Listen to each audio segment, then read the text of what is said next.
Hello, Abby. My name's Ben. Do you mind if I examine you? No. Could I ask you to stand up, please? And just face me. Inspect the legs with the patient standing and walking. Look for scars, sinuses, redness or rashes. Look for abnormalities of posture and common deformities such as genou valgum or verum. Particularly look for quadriceps muscle wasting.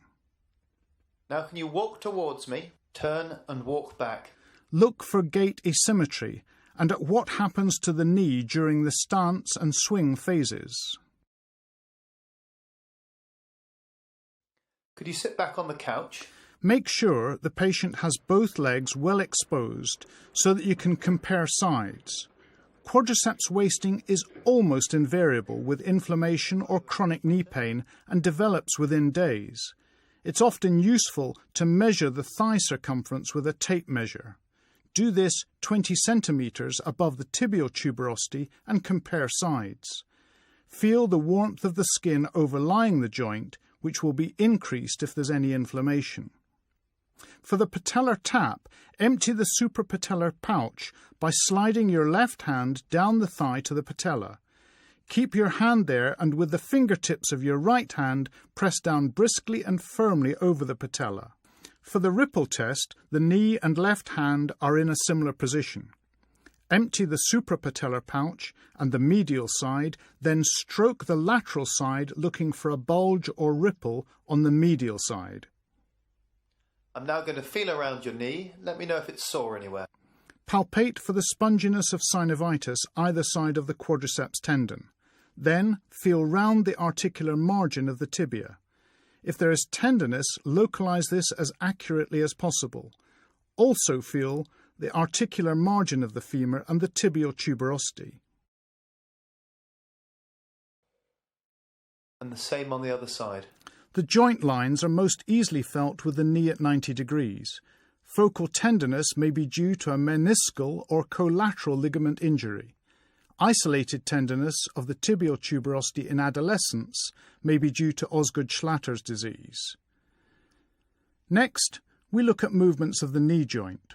First, active movements.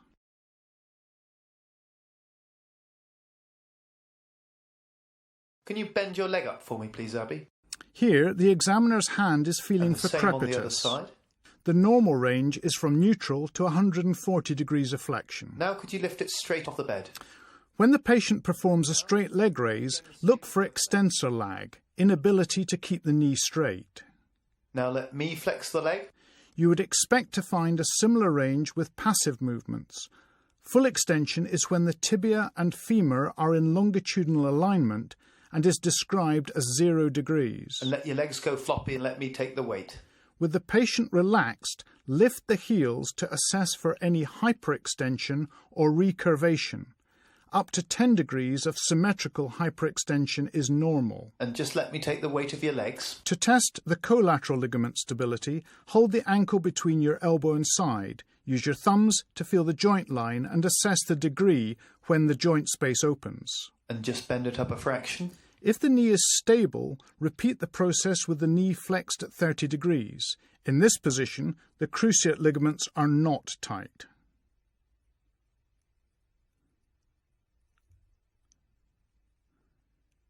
And the same on the other side. Just let me take the weight of the leg. With your thumbs in position, apply first valgus and then a varus force. Major opening of the joint with the knee extended indicates collateral and cruciate injury. And flex it up a little. If the ligament is lax or ruptured, movement can occur, but this may not be painful. If the ligament is strained but intact, the test will be painful, but abnormal movement will be limited. Now bend both of your legs up for me, please. To examine cruciate ligament stability, flex the patient's knees to 90 degrees. Look for posterior sag, which might give a false positive anterior drawer sign. Maintain the position of the patient's legs by sitting to trap their foot. Grasp the proximal tibia with both hands. Just relax your hamstrings. You can feel whether or not the patient is relaxed with your index fingers crossing the popliteal fossa. Abnormal forward movement suggests laxity or rupture of the anterior cruciate ligament. Abnormal posterior movement suggests a lesion affecting the posterior cruciate ligament.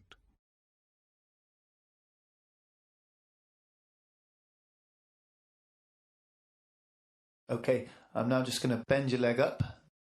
Let me know if it's uncomfortable. For the patellar apprehension test, start with the knee extended and press the patella laterally, then slowly flex the knee. Discomfort, apprehension, or active resistance suggests previous patellar dislocation or instability. The test for meniscal provocation starts with the knee flexed. Again, just bend this leg up for me, please. To stress the medial meniscus, externally rotate the foot and abduct the thigh. Smoothly extend the knee, keeping the foot in the midline, which creates a varus stress loading the medial compartment. And bend it up again. To stress the lateral meniscus, internally rotate the foot and adduct the thigh. Apply a valgus stress as you smoothly extend the knee, thereby loading the lateral compartment. And let's do the same on the other side. Externally rotate the foot and apply a varus stress to load the medial meniscus. Bring it out to the side. If a meniscal injury is present, a click or clunk may be felt or heard, which may be painful. And finally, to test the lateral meniscus, internally rotate the foot and adduct the thigh to create a valgus load on the lateral meniscus. The final part of the examination is the squat test.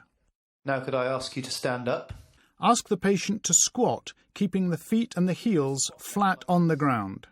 This requires flexion at the knee. Thank you very much.